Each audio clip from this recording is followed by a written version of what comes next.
Opportunity. Mr. Speaker, whilst I was attending to some other parliamentary business outside your chamber, my attention was drawn to this equally important matter on the floor. Mr. Speaker, the nominee and I share the same esprit de corps. He came to this house in January 2013.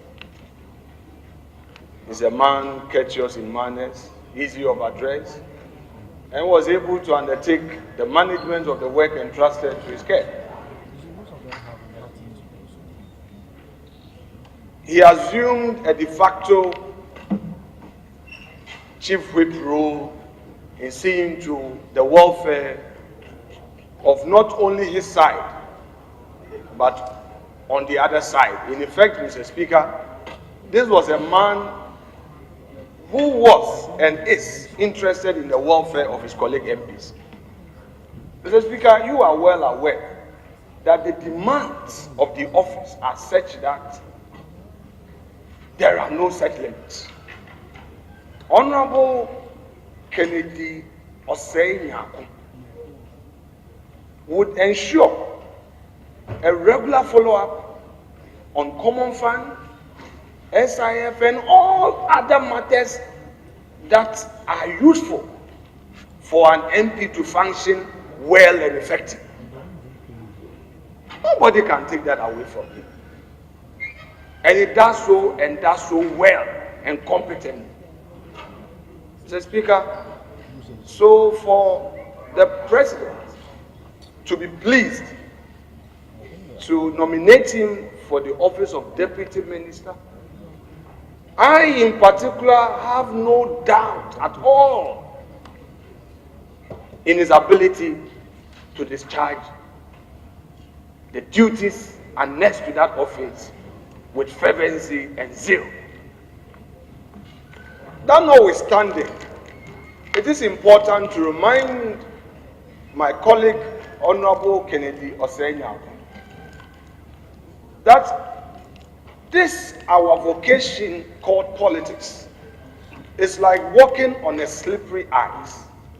Depending on the context and when, you could be a victor or a vanquished. Mr. Speaker, my brother in going to the ministry should know that when he's addressing matters of policy, language use is critical. If he finds himself among party folks, language use is different. Mr. Speaker, because whether you are an ambassador, a minister, or any public officer of any rank, depending on the environment you find yourself, you are likely to make a comment to suit that environment.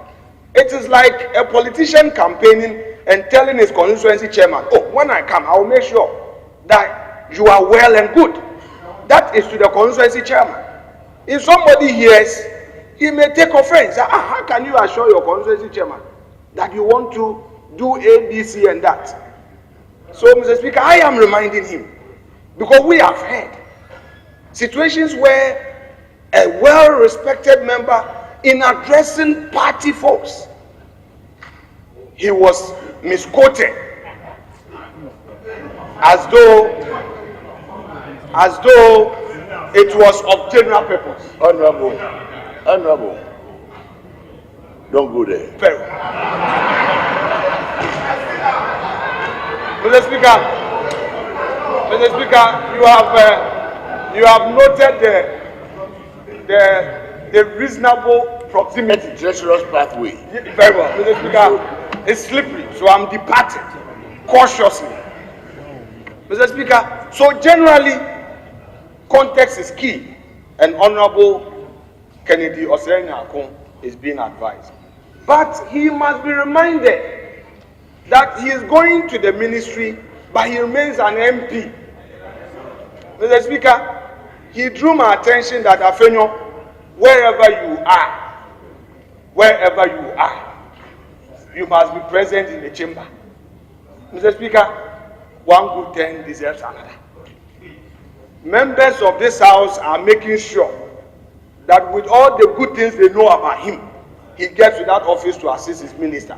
In assisting your minister, Honorable Osei Nyarko, be mindful of the needs of this house. That your colleague MPs still count on you on issues that affect their constituencies. My constituency has farmers and fishermen. For fishermen, it is for fisheries, but for the farmers, it is your duty. Your minister must be reminded that your colleagues will need support. This army worm issue in Winneba, 173 farmers were affected. They have brought their petition to me and they say they need money for compensation. So, Mr. Speaker, Honorable Osei Nyarko is reminded to follow through some of these concerns so that he remains a constant reminder to the minister. I have no doubt, Mr. Speaker, that he will perform and perform well. Thank you, Mr. Speaker, for this gracious opportunity.